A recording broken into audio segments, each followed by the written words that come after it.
agenda today, but lots of good stuff. So Matt is here from the Comet. He's one of our newest members. So Matt, you want to come up and take us away?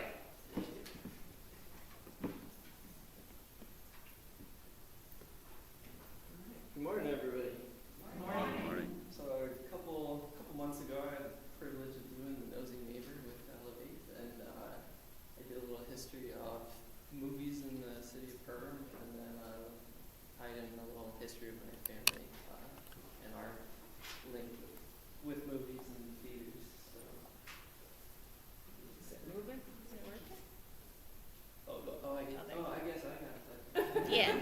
So, You're I'm Andy Quincy. A lot of people don't know that before the Comet was built, there was another theater in town, originally called the Bijou Theater. And that was the early 19-teens. I had a really hard time finding a lot of information on this. It was a silent picture hall, like most theaters were back in the early 1900s. They were actually, it's kind of funny, the original location of Bijou was pretty much straight across the street from the Comet right now. So where Make Me Wine and Suds used to be, in that building there used to be the original theater.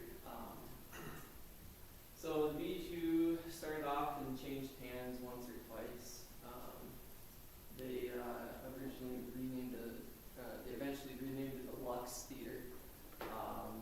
And the folks that owned the theater in Detroit Lakes ended up buying Bijou and then signing manager locally here. And originally the Bijou maybe didn't play the right movies or the movies that people wanted to see. So the management was adamant about telling people that they would try to bring more fresh product, more product that people wanted to see. I believe in the article there it says something about they'll play the most appropriate movies that is readily available. So eventually, though, the Lux ended up falling by the wayside and not playing the movies that people wanted to see again.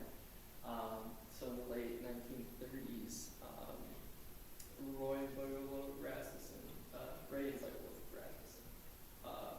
decided that firmly the theater that played kind of the up and coming and the more modern movies, and so they bought it was originally a J.C. Penney building, which is now the Comet Theater and Dot Minis. So they bought that building, split it down the middle, or I think the middle. They maybe saved a little extra for themselves, and started construction in the beginning of June 1937. I had the privilege of going to the Historical Society and digging through a lot of paperwork and handwritten accounts of the history of the theater. And if their timeline's correct, it was only about 6 weeks that they turned that building from a J.C. Penney's into a movie theater. So they would have lowered the floor, they dropped the floor into the basement and sloped it, and then they added on to the back of the building and raised the roof, hung the sign, the galvanized sign off the front, and then put in the balcony, which is pretty impressive for 6 weeks' time. So, and it's 1937 is around the time that we remodeled, and we're actually the same architect that did the remodel on Cozy in Medina, did the renovation of this building. So there's a lot of design aspects that are similar between Perham and Medina. Ray and Boyle Rasmussen operated the theater, and they built Prairie Drive in the 1950s, like most theater owners did in their town. If you didn't build a drive-in, you were gonna kind of be taken over, and somebody else would have built one for you. So I don't know the exact date that they built Prairie. We built the drive-in in Medina in 1955, so it would probably been around that time. Most drive-ins popped up in the 50s. Actually, it probably would have been a couple years after 55 because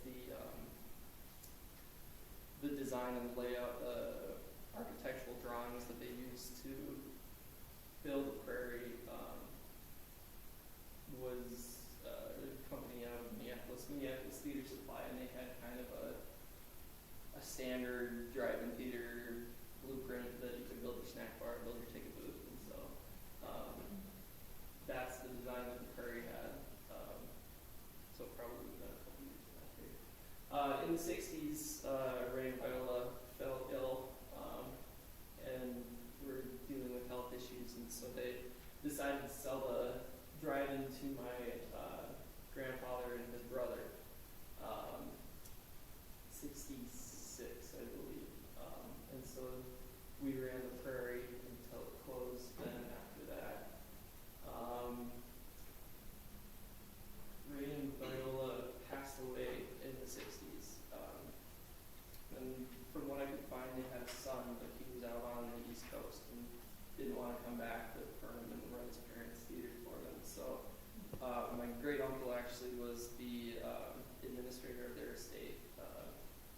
Ray and Viola were good friends with my family for a number of years. They had a cabin out on Little Pine that was right next to my great-grandfather's cabin. So he was tasked with selling the theater and finding new owners to keep that running. And it took a couple of years and got to the point where their children just kind of wanted to be done with it. They just wanted to sell the building. They were tired of paying property taxes and not having income, so they decided to liquidate the theater, sell all the chairs, sell all the equipment, sell the building separately just as a building. And Tuffy Nelson caught wind of that and said no to that, so he stepped in and lined up Joe and Dolores Waukesha to purchase the theater. 72, I believe, is the year. Sorry, I gotta look through my notes here. 72. So they took over in the 70s and fixed up the building a lot. The roof had damage and was leaking, which had damaged some of the stuff in the auditorium. So they took over and remodeled and got it up and going. And that says 71 in that picture. So maybe it was 71, February of 71. So they ran it and remodeled it a number of times and did a wonderful job over the years. We operated the Prairie Drive-In at the same time that they were running the Comet. We had a key to the Comet before we owned the Comet, actually. They used to deliver our film for the drive-in at the Comet Theater. So once a week, Dad and his dad would go into the Comet and pick up their film to bring up to the drive-in. So I bet it was February 11th. that's right. Somebody might have written it on there to help me out there. So Joe and Dolores eventually sold to their daughter and son-in-law, Pam and Scott, and 2014, I think, is when they started running it, and they owned the theater in Park Rapids. So Joe and Dolores actually also owned the theater in Park Rapids and the drive-in in Park Rapids for a while. So in 2019 is when they approached us, and we took over from there. So next, okay, so now we'll tell a history of my family. So this is my great-great-grandfather, John Quincer. The first theater that he ever owned was the Grand Theater in Oaks, North Dakota, right on the border of North and South Dakota. And that was in the 19-teens. We don't really have a date for that. But he was a young man and wanted to get away from the farm and grow in South Dakota, so decided to buy a theater and leave home. Shortly thereafter, though, his father fell ill and passed away, so he moved back home, sold the theater in Oaks, and ran the farm. Shortly, he married and had a child, and then decided that he wasn't done to having some owning theaters, and so somehow he found out in Lydia, Minnesota, that there was a theater for sale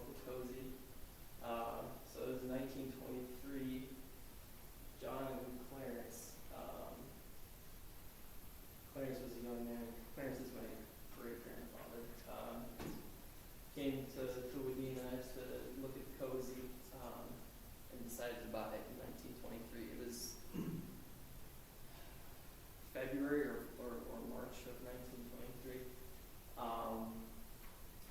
So John and Clarence ran the Cozy for a couple of years before deciding that it needed to be remodeled and kind of modernized. So in 1935, they remodeled the theater. After, so Della is Clarence's wife, and then Don and Rich are Clarence and Della's sons. Rich is my grandfather. So I went a little out of order there. So 1935 is when we remodeled the Cozy. We raised the roof, added a balcony, and modernized it to Art Deco theme. Actually, if you've been to the Cozy, it's the same exact design that Spring 1 is now. When we remodeled again in 2004, we found the original artwork on the walls and had it restored professionally to what it is. So all that artwork is the same that we've been in 35. So Clarence passed away in the 50s, and so that's when Rich and Don got into business, and they took over, and shortly after they took over, they built the drive-in in Ladena. So that's just south on 71, south of Ladena there. So that was 1955, and they ran the drive-in for a number of years. They ran both drive-ins until I think Ladena was 1988 when we closed, and I think Perm was 1987. They closed one first and the other one I can't remember which it was that they closed first, but that's kind of when my dad got his start in the business. In high school, he was the projectionist at, he was actually the full-time projectionist at the drive-in in Perm, probably because he could get away from his parents and hide out at Allen and maybe get away with a thing or two more. So, but that's where Dad found his love for the business, and there were some exciting stories that I've heard over the years, especially coming from Perham. We got shut down by the sheriff's department one weekend here for excessive underage partying. So apparently we weren't too strict on people coming in, but I know it was a good time. And so Dad went to college, got a degree, worked for the government for a couple of years, and then came back home. They moved home 1993, 92, 93, somewhere in there. In that process, my grandfather bought his brother out of the business in preparation for my dad to move home and start working with him. And then my grandfather passed away in 94. So my dad took over shortly after he came home. And it didn't take Dad long to think he knew better than everybody else, and decided to buy the building next door, the SNL building in Ladena, and we added a second screen in 1996, which was just in time for Titanic that we played for 15 weeks shortly thereafter. So we needed 2 screens at that time because people might have gotten a little sick of seeing Titanic for 15 weeks. But I know for a fact they didn't. My mother-in-law actually went 14 times. So I think she holds the record, at least in Ladena. So Dad built the second screen in 1996. 2004 we remodeled Screen 1 to what it looks like today, and then in 2007 we built the second screen. So that's when we got 3 screens over in Ladena. Like I was telling you, Dad's true love in the movie industry is drive-in theaters. So in 2015, one of the few drive-ins left in the state came up for sale, the Starlight Drive-In in Litchfield, Minnesota. So I graduated in 2015, so I was excited and underprepared. So we decided to buy another business. We bought the Starlight down in Litchfield and operated that from 2015 to 2024. Well, 23 was the last season that we ran it. And that was a good time, and it's still open and running if you ever make your way down to Litchfield. Our drive-in's still there, so we just sold it to somebody else who wanted to run it. Somebody who didn't have kids. I came back into the business in 2019, so actually the reason why I came back to work with Dad was when we bought the Comet. So I was up in the Grand Forks area managing a hotel. That's not a fun job, but if any of you ever worked in a hotel, my respects. So we came back in 2019, started running it. Summer of 2019, and then the very next year we had too much excitement with COVID and hit a rocky road for a couple of years. But we bounced back, better than ever. It's been great running Comet. There's Joe out front with us. And it was awesome too to be able to step into the Comet Theater, and especially with the driving, we got ourselves too deep into projects, so it was nice to not have to buy a project. We just got to kind of step in and go from there. And then most recently, August 1st of last year, we took over the theater in Fergus Falls. And that's, I was telling you how we take over too many projects. There's another project. So yeah, I don't know if anybody has any questions or comments, but yeah. So then is that three? Is it the Cozy and the Comet, and then what is it, three then now?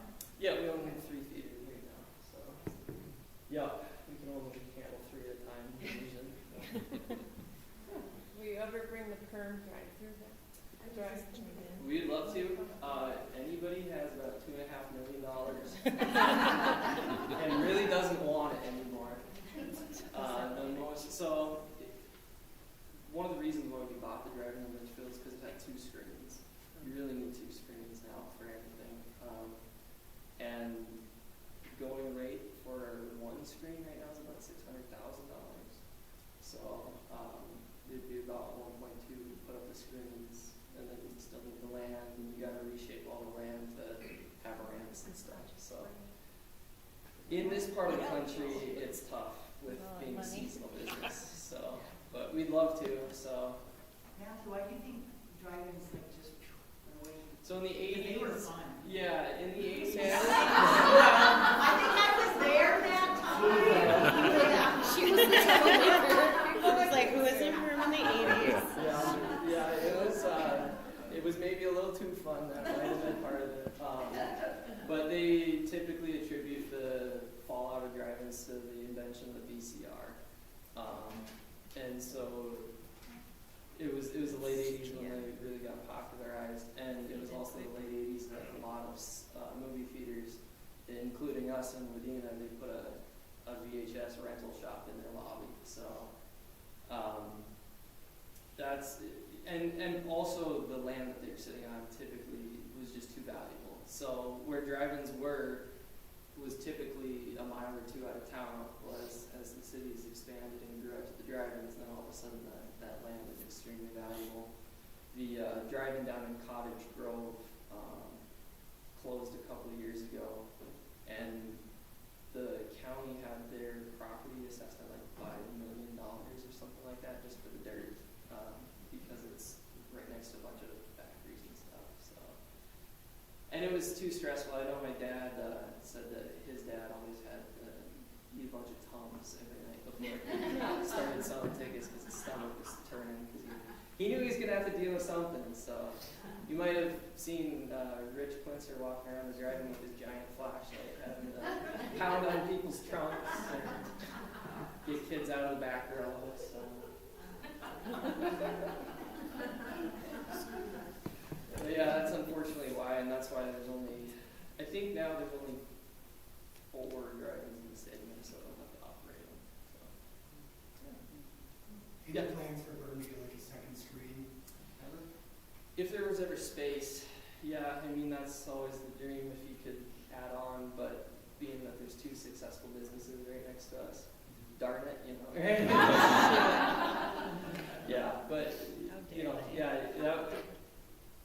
the economics of the single screen theater is tough. I'll say that for a single screen theater, at least in the state of Minnesota, the Comet's probably the most successful single screen theater in the state. So that's a testament to the community supporting it for all these years. And so, but yeah, it'd be nice, especially with the licensure that you face with the studios. You pretty much are tied to at least 2 weeks, if not 3 weeks of a movie, and they own your screen for that entire time. So we unfortunately end up having to miss out on some of the movies that come through because of that. So.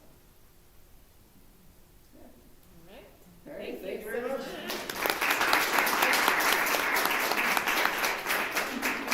Tiffany, go. You are up. All right, turn focus. Good morning.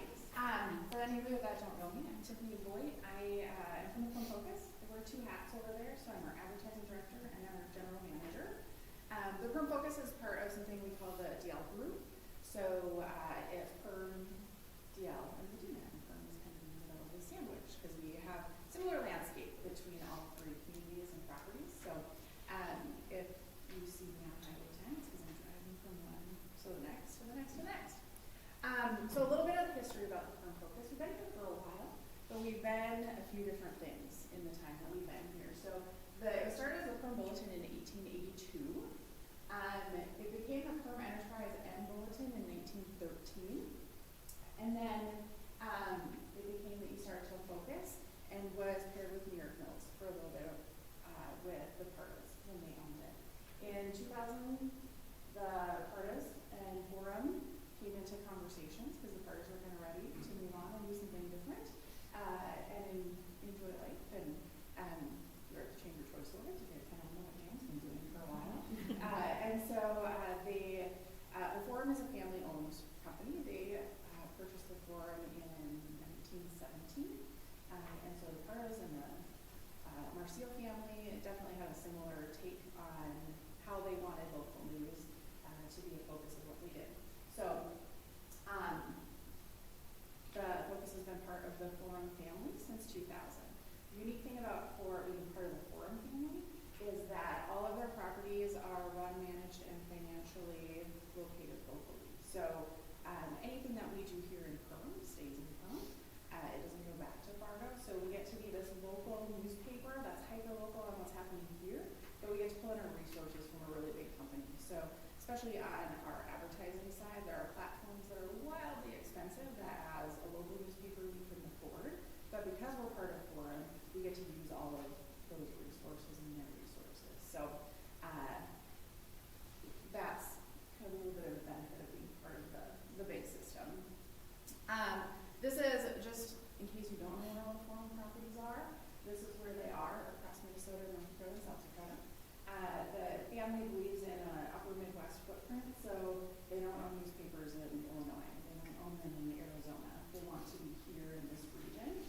The family still lives in Fargo, and so they're here pretty often. They actually have a place in Lake Moses. You can actually see our CEO walking around. If you ever saw him, you know him. Bill Marcilla Jr. He's very, very unique. But we actually just acquired 7 new properties from WIC Communications that is based out of Arizona. And they were a company that had a paper in New Jersey and one in Washington and 7 in the upper Midwest and kind of all over the place. And so the 2 closest to us would be Wahpeton and Fergus Falls. They officially became Forum family members February 1st and then had to, of course, do a transition into systems and all those kinds of things. And so April 1st, they're officially part of the Forum group, which is actually really good for us here, having Wahpeton and Fergus Falls. Here it was a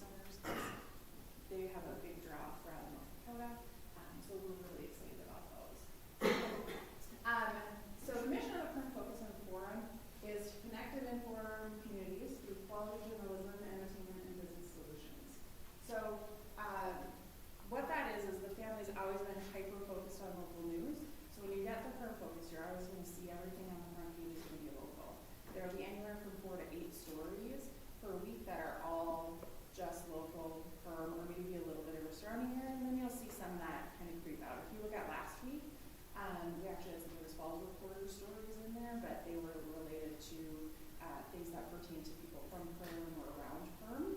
So having Fergus Falls as part of our group is really great because we can pull in more resources. And so I think the question we get a lot is, so newspapers are dying, what's happening since you guys are all dying? News isn't necessarily dying, it's just changing how people are accessing their news. Our print subscriptions as a trend are going down, but our digital subscriptions are going up because people are getting their news on their phone, on their computer, on their tablet, their mobile. Our snowbirds have digital subscriptions because they don't have to change their mailing address. We do have a big group of folks that still get both. They get a printed newspaper and they have the digital option. And then we also do news stamps. You can find them at the grocery store or the gas station. It's a commitment by the family that they'll print a newspaper until the last dying day and no one wants them anymore. So it's expensive, but they know that that's still something people really value is having a print edition. I personally like a print edition, so I read mine when I go into the office. Instead of on my phone. That I'm old and I can't see and I can't even find my glasses. The other question I always get is what's important about local news? Why do we need a local newspaper? Some towns don't have it. And this is feedback that I've gotten as I've asked people who have come from communities as they move here and they say, gosh, you guys have a local paper, this is great. We didn't have one and this is what we missed out on. There's just information in the paper, I won't read this for you, but what's happening at city council, what's happening at the school board, what's happening with your friends and your neighbors, what's happening with business, all of that is in there. And where are you going to find that if it's not pulled together for you?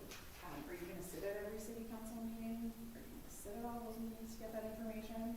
Are you going to get it from someone like my dad who heard it from two other people and was translating it to me? I don't know. Are you going to get it at the round table at Lakes? You can. You can. But this is why local news is important.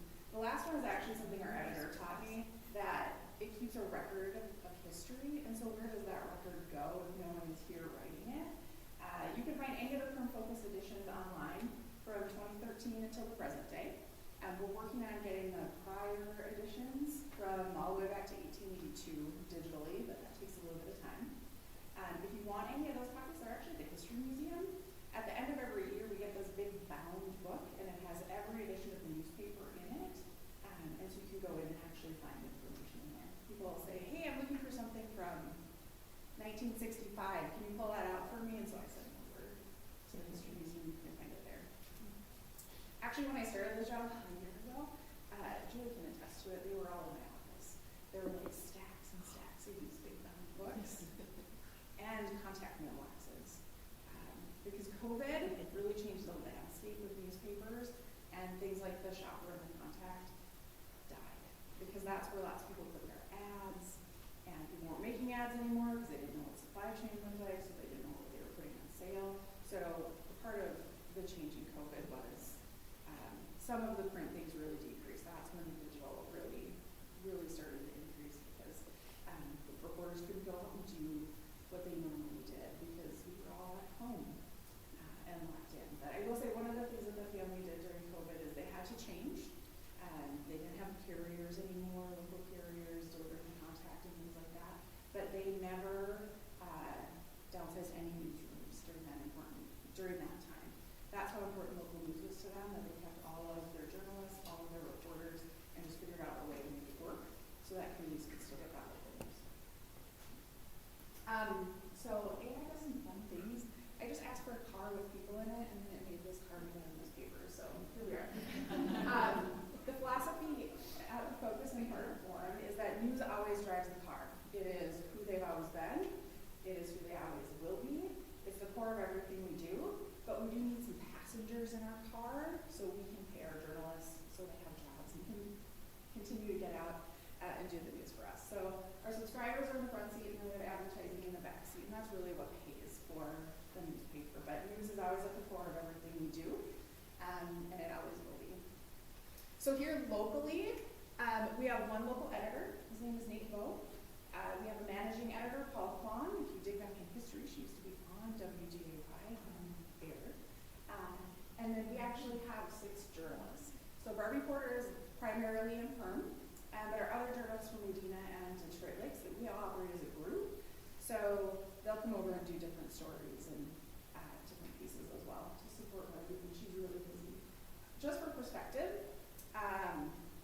Star Tribune is a Twin Cities newspaper. That's where their focus is, but they do have reporters outstate. They have 8 outstate reporters total that cover everything outside of the Twin Cities. We have 8 people in our newsroom just here. So we're pretty fortunate and lucky to have that, in addition to our 2 sports guys, because they're everywhere all the time. Subscription numbers, where we're at over 1,500.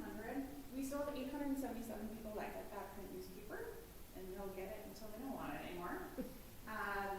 We have digital subscribers at 698, and then we have combination subscribers. Those are our folks who get print and digital and do both.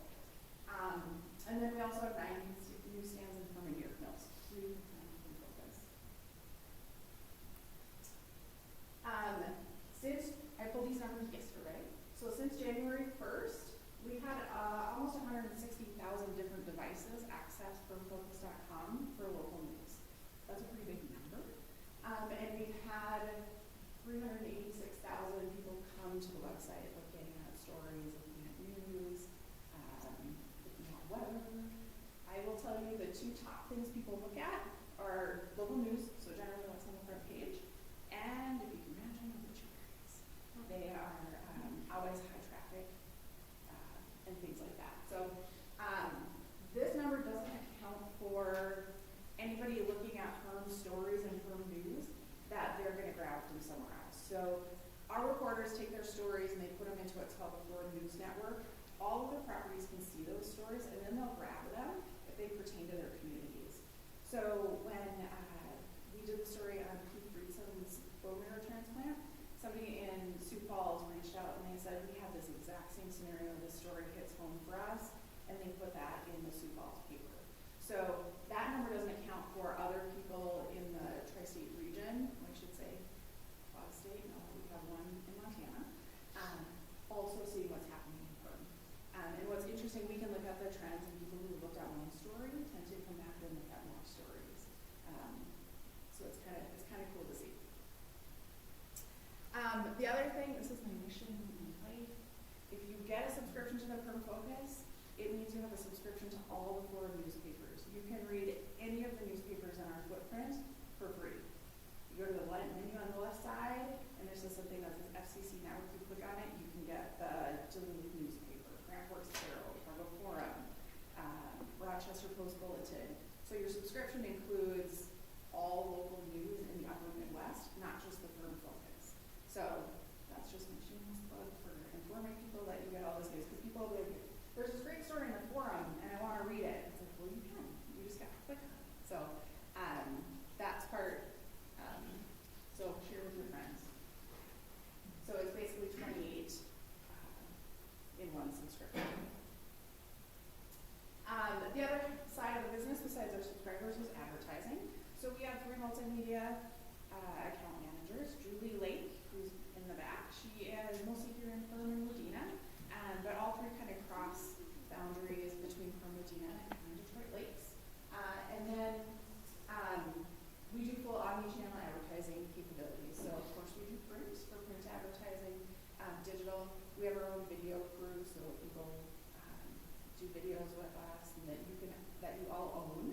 When you do that, we can get you billboards, we can get you OTT streaming audio, all those kinds of things. So that all falls within our advertising department.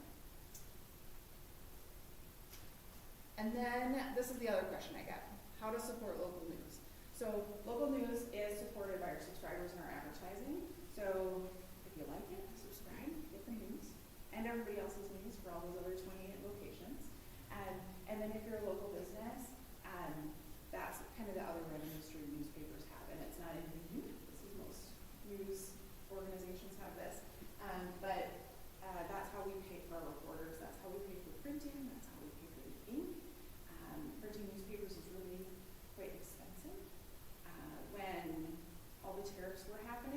almost all of newsprint exclusively comes from Canada, so the 20% tariff on newspaper was going to be really hard for us. But then there was an exclusion where they took that out.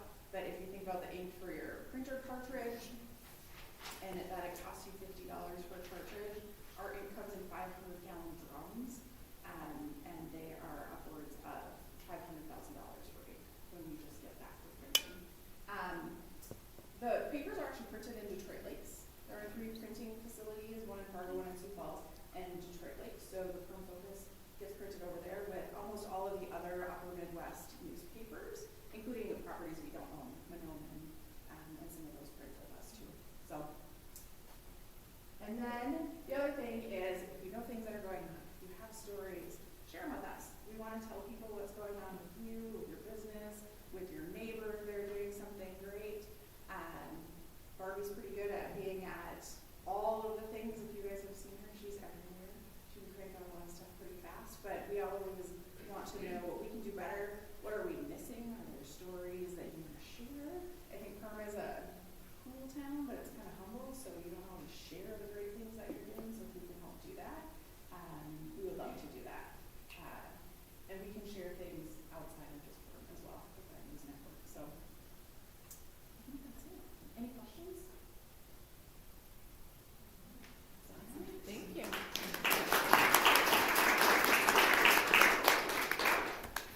All right, Betsy. You want to come up? Okay, we're just going to do the PAC year in review for 2025. Just kind of give you guys a glimpse of what we did this past year. So I'm the executive director at the PAC, and then this is Betsy, who has multiple roles. Technically the aquatics director, But not really. But everything. So we'll just buzz through this quick. So memberships, we had 2,743 active contracts, which equals over 5,000 members. If you think of the size of our town, that's pretty outstanding. That means there are people coming, you know, from outside that come in and see us at the PAC. So that's pretty cool. Total revenue, we almost hit that million mark, so that was a pretty big year for us. We have been in the black for the past 3 years after the remodel, which is a very positive thing to say. To catch up like that is pretty awesome. We have payroll deduct, so that's people that, for example, like KLM, they will pay for their employees to come work out, basically. You can put it that way. So if they prove that they're in the PAC working out, that kind of thing, they will get a kickback on their membership through their payroll. And then we have 107 corporate memberships, so those are all people, we do say that they have to be chamber members. If they support PERM, we want to support them. They do get a 10% off on all their employees when they sign up for their membership. So if your employer is not a corporate member, give them a little nudge, it's free. And the reason why it's free is because if they're supporting PERM, we want to support them. Also, they are advertising for the PAC to get their employees there, to stay healthy, to stay active. And it just helps everyone out in town. So there's no reason why we wouldn't want to give it for free. It's marketing for us because they're getting people to come to the PAC, but also it's good for them because hopefully their employees are using it. So fobs are a big issue. That's kind of funny. We have a lot of people who get the 24/7 fobs. We also have a lot of violators who we catch often. And the reason why we keep tabs on that is basically, you know, people will take advantage of that and not pay membership and just sneak in with a friend. We got pretty tough on that this last 2 years, which has definitely decreased how many people are sneaking in. We've even caught some important people in town, like the mayor. Kind of give him a rough time. I'm like, come on, man, again? And he's like, well, she's a sweet lady. She just needed to get to class. So, of course, he didn't love being called out. But you know what? I just say, hey, we're doing our job. And we gave him his fob back. He's fine. We watched the video. But it's just keeping people in check and keeping people honest. So we just have to do that. We just don't want people to take advantage of, you know, all of the money that we're making so that we can put it back into the community. So, yeah, so I always got to call him out a couple times. But we do have scholarships available, senior program memberships, where they can call their insurance and get actually a free membership. We just get paid, I think it's $3 per check-in. per check-in. weight, stuff like that, it's very important if we get those check-ins because that kind of helps pay for that space for them. So, kind of a fun program, getting people out. Check-ins in 2025, we had 156,000. That is member check-ins. That's not outside visitors coming in. We now have a new system where we're keeping better track of that, so we'll actually have a number to give you for 2026. Busiest month was March of last year, and that was over 16,000 member check-ins. That is in 1 month. That is awesome. So that means people are coming, working out, playing with their kids in Adventureland, going swimming, whatever they choose. That's a big number. It's busy. You'll see the parking lot. Parking lot is full. We've got a new parking lot down the football field that people make for us occasionally. So sometimes you'll park down there, and it's okay. You're here to work out, right? So we say, you're fine. You'll be fine. Top 3 members, you can see the first one. He checked in 310 times out of 365 days. Pretty cool. He's our buddy. We won him over. Or no, that's Lance. Never mind. You guys probably know Lance. All right. Fitness. Do you want to talk about fitness? Fitness classes have exploded. They're doing great. Vanessa, our wellness director, does phenomenal creating a accommodatable schedule, so it works for anybody no matter what job or situation you have, and a great variety of classes. So no matter what you like or your abilities, there's something for everyone. She has over 40 classes currently, and they're anywhere from yoga and senior stretch to jujitsu. So anywhere in between, there's something for everyone. Yeah. They take like photos of it. It's kind of fun. Yes, They she's got dress up sometimes. a different good handful instructors. of instructors, so a good variety there. And the cool thing about the classes is they're all included in your membership. You buy your membership and you can come to all of them if you want to, or none of them. Like, doesn't matter.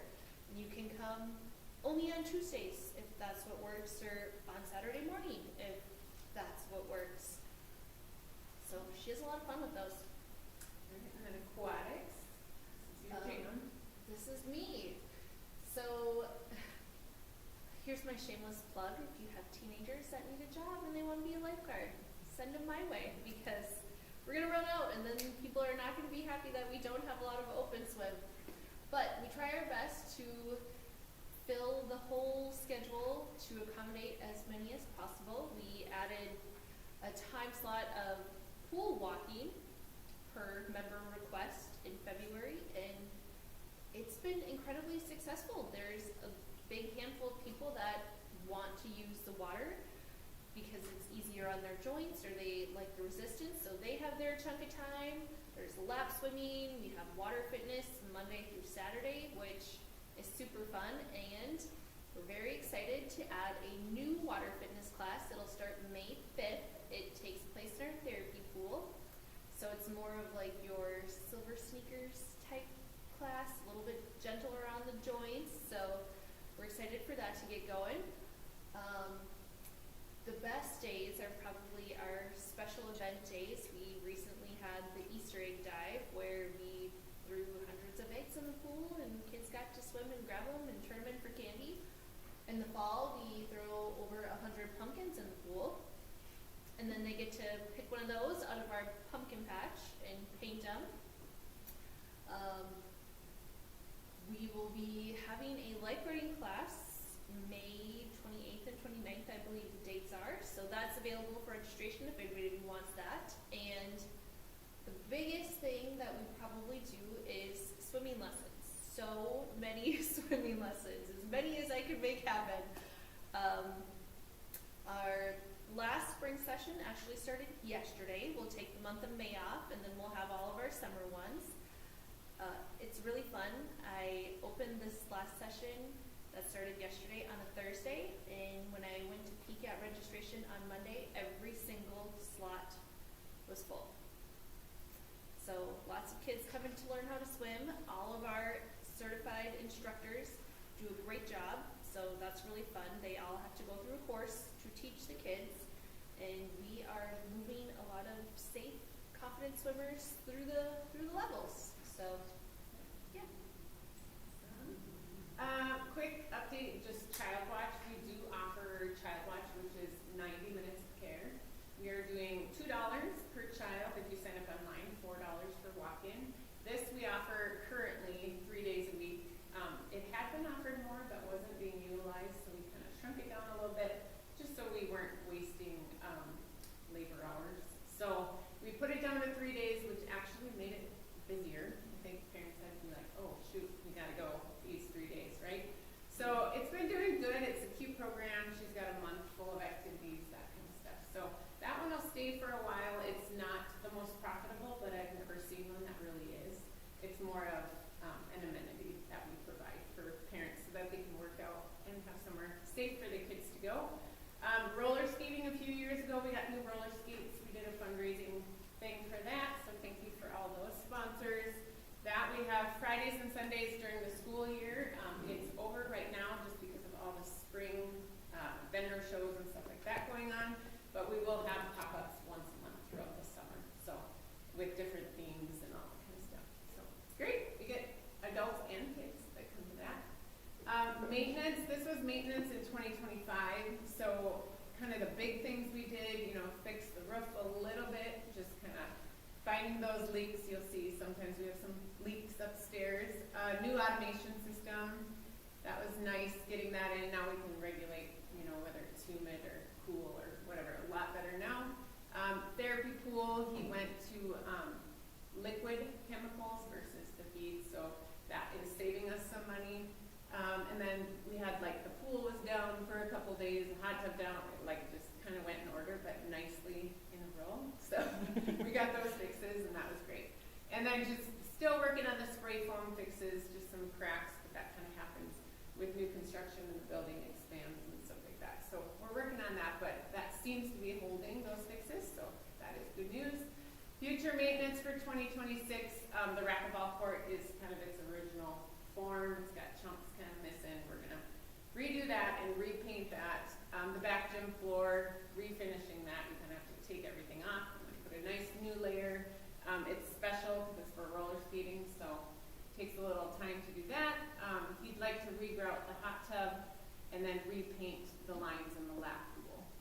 We're still working on that back sidewalk with the ice coming off the building and that kind of stuff, so we're working on that. But there's always something in progress, always something going on. It's a big building and it's getting used a lot, so. Marketing wise, this is kind of a fun one.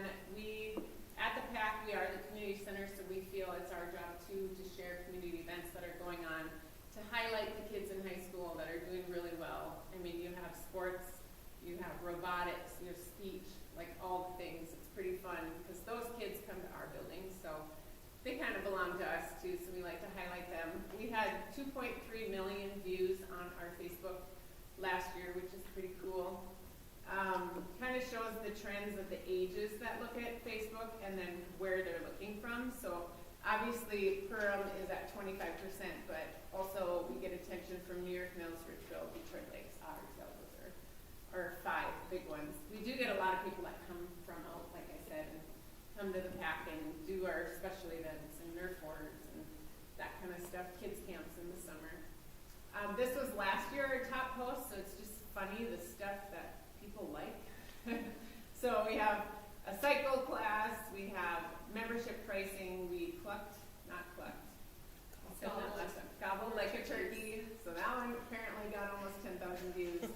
And then I stuffed Santa into Betsy's office one day when she wasn't there, and that got almost 7,000, so kind of just some fun things. We're trending really well this year. This is for 2026. We're already at about 800,000 views. Our top one, we had that guy who ran through with the American flag. That was pretty cool. Noah, yep. I waved at him illegally and took a picture of him and say, go by. The cops keep going. I need this photo. Anyway, it was awesome. It was great timing. I happened to click that. And that one just spread like wildfire. So around 30,000 views for that. 29,000 for the boys basketball going to state. It's just random the things. But you will notice it's a lot of photos that get the views, not necessarily your flyer. Last but not least is summer rec. If you wanna, I gave everyone sheets. If you wanna quickly highlight that. On the first side is your more sport activities: baseball, football, pickleball, soccer, softball, tennis, which is really fun. Tennis and pickleball will be indoors at the PAC this year as they're redoing the tennis court. But the backside is kind of fun and where we've put in a lot of work. We've added a dance class. There's camps, and we have all of the weekly kid camps that all have a different theme. They all have a special guest that come. There's a teen fitness course which walks teens through how to use our building. What are their goals? How do they use the equipment appropriately? What's safe and healthy? And we have a fun new pottery class for kids. So we're trying to reach all interests and levels, give something for everybody. There's lots of interests out there. We have so many talented kids in our area that we want to be a spot for everybody to come and enjoy. So that's about it. That's the wrap up for the PAC. Any questions? Good. All right. So, Those are just new members. new members. Okay, we had a new member. I'm going to try to go quick. New member, County Cycle. They just added. They're out of New York Mills. They came to our cabin show for a number of years. So, we want to welcome that. They're not here today, I don't believe. You don't see them, right? Okay. Calvin Calvary? just joined yesterday. Just joined yesterday? I didn't know that. Yay. That's exciting. I didn't know that yet. Okay, awesome. Welcome, Calvary. And then the Children's Business Fair is our next big one that's coming up. We do that with Roots and Wings. So far we have around 60 kids signed up. That takes place at the PAC. Why it's so cool for the chamber is it's basically mini entrepreneurs that come and they rent a table for $10 and that's their space. So they bring their own money, they make their own profit, they bring their own products. Mom and dad sit in the back, hopefully, and let the kids just do their thing. So if you have any kids, K through 8th grade, make sure they sign up immediately because we only have a few more slots available. So they can do that on the Roots and Wings website. Otherwise, we can give you that link too. And please come shop. Yes. Yeah. So Bring your cute. quarters and your dollar bill. It's Bring more than adorable. that. I literally spend so much money. I on spent Christmas like $100 things last year. every year. Because they look at you Like with their So big cute. little eyes, and they're like, okay, fine, I'll take You're a another sucker. pen. You're gonna Like be broke. cookies and like art, and some of it is like, honestly, it is so good. Yeah, I bought a birdhouse last year, and it's like my favorite thing ever. Yeah. And like that threaded art Yeah. thing that I got is so cute. It's in Joe's room. Anyway, sorry.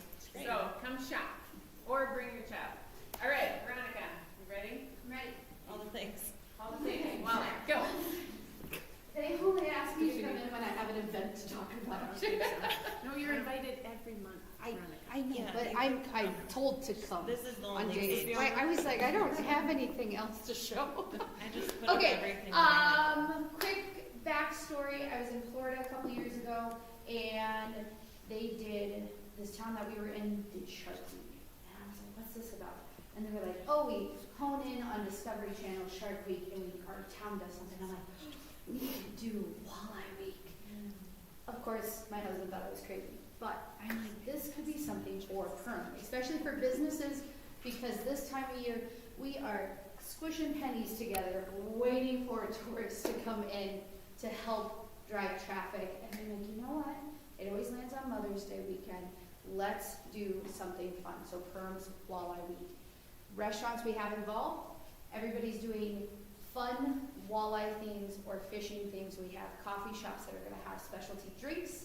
I know, Goose Group is going to be doing a fun popcorn. I don't think like a walleye popcorn, but I don't think that would sell. But maybe like a Swedish fish one. We're going to have I Spy a Walleye. This is like the fun, like go into stores, search for the thing. This is for adults only though. There will be a kids coloring page that will be at Goose Gang. Our big event, which we're really excited about, is the Walleye Wine Walk, which is Saturday of fishing opener.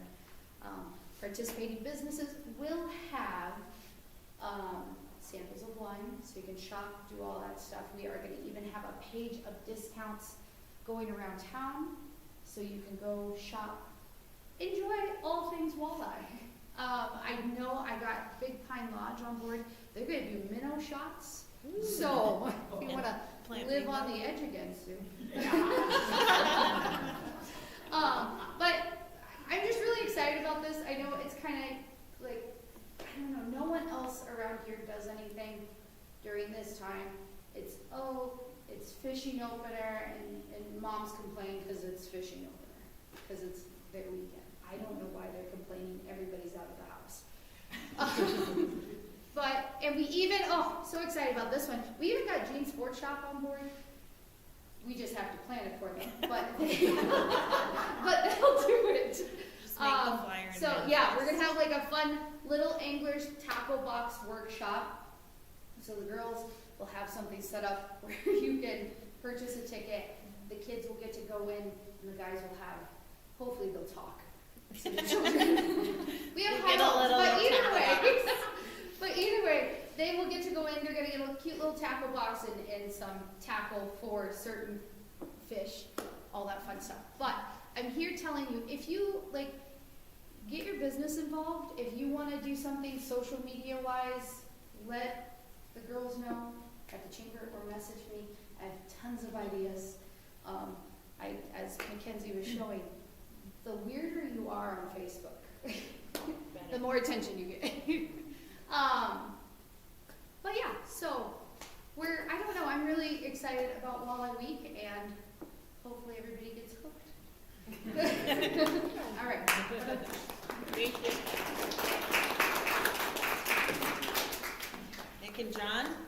John? I don't know, but real quick, Sure. so Ottersville County is going to do 3rd Avenue or County 8 from Coney Street, so the stoplights to the stoplights. They are not going to start that until after June 22nd. So probably the 4th of July, I would guess. But not Turtle Fest. But not Turtle Fest. It won't happen in Turtle Fest. They are going to have an open house May 4th related to that, specifically for those business along or affected by those routes. I believe they're sending those invites out sooner than later, and hopefully we'll have a final schedule for when they're going to start and how it's going to operate. So that's probably the biggest one impacting construction and stuff this year. I How hope. long is that, again? How long is this? Is it going to take? Yeah. Probably 4 weeks, so at least a month. And they're going to do it in segments too. So Yes. certain areas will be closed down certain times. Again, May 4th, I think, is going to be their open house, and we'll explain all that phasing and timing and all that. So, last but not least, we got a couple headlines today. That's great. The mayor's going to jail for illegally using a swab, and Mackenzie's also going to jail because she's taking pictures and blocking Yes. traffic. So, all right, thanks. Here we go. See ya. Bye, Jan. Just quick, hot off the press, we got the 2025 DEA's annual report. It's beautiful, Nick. Beautiful. It's So proud of you. 3 You pages did a of great job. content. Most of it focuses on our housing study that we did last year, pretty much the whole inside. And then the back is all about building permits and how we're progressing there. So I've got 30 copies here. That's enough for each of you. And you have to take one You and have read to. the whole. That's it. All right, anyone have anything quick to share? I have a quick thing. Yes. Of course, okay. This is for Elevate. April is Volunteer Month, so we're hosting a volunteer fair on April 30th over at the PAC. No. There's gonna be at least like 14 organizations there, so if you know anybody who's maybe retired and needs something to do and everything from the back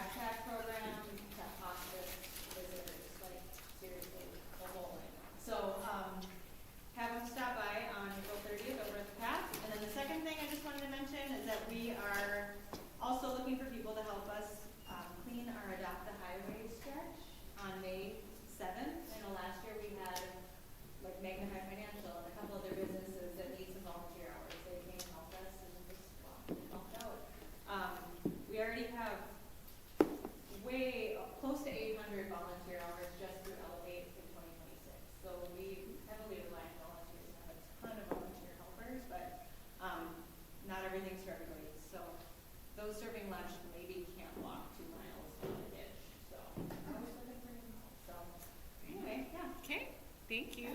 Yeah. Anybody else? Yes.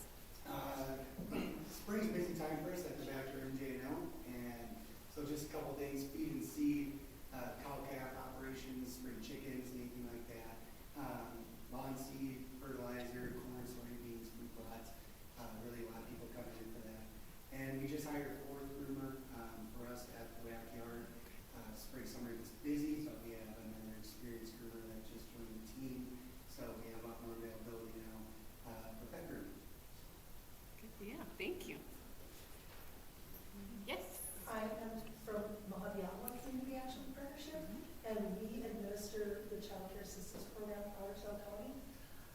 Each year, the state gives each county in Minnesota an allocation to help families pay for child care that qualify for this assistance. Colorado County's is like $733,000, and they are only projected to spend out about 54% of that. We would really like to get these funds out the door. So I left some stuff on your table that you guys, if you want more of, you can connect with Marie or myself, and we can get you some information on that. But Ottawa County last year had 192 families and 336 children that access these programs. So it's a great program to help pay for childcare, and the average payment per family that went directly to the providers was $6,316,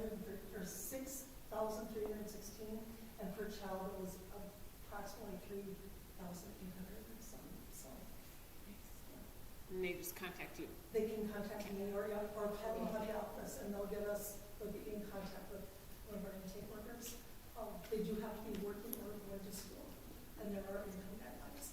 We also have another program called Family Friendly Neighbor that is not, there's no eligibility requirements other than it has to be somebody that is not a licensed child care provider watching children, your grandparents, your best friend, whatever. We can help get those providers, health and safety, child development stuff, things like that. So, All right. Awesome. Thank you. yeah. Yes. Tasha with Otter Tail Lazy Country, Find Your Inner Otter. I have Find Your Inner Otter little mini stickers that I'm going to pop over at the table over there. So grab one anybody else want. Thank you. All right. Anybody else? Sorry, we went a little over today, but good information. Betsy Foltz, you are the winner. Lakes Cafe and Widseth. Beautiful. Where'd he go? Thanks for the cups. We had some extra cups and we were using them.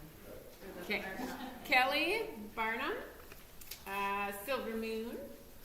Get that. So you can come grab that. And Katie Murdoch. You got one from the Brew. So. No, I'm just kidding. Sue gets drawn every I know she does. She's got the lucky draw. All right. Thank you guys for coming. We'll see you next month.